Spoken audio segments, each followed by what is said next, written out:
If $13,000 is invested in a bank account which compounds continuously at a rate of 3.5%, how much will be in the bank account in 9 years and round to the nearest cent? So this is going to be the formula P of T equals P naught E to the RT.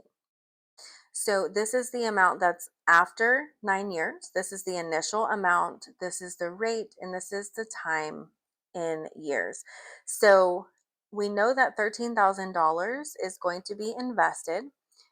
We know that we're evaluating it for 9 years, and the rate as a decimal is 0.035. So let's plug in everything and then see what we get.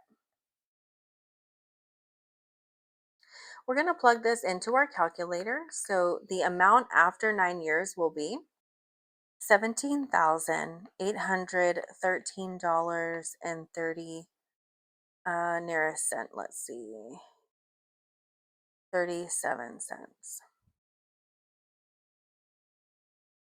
In other words, the cent is the hundredth.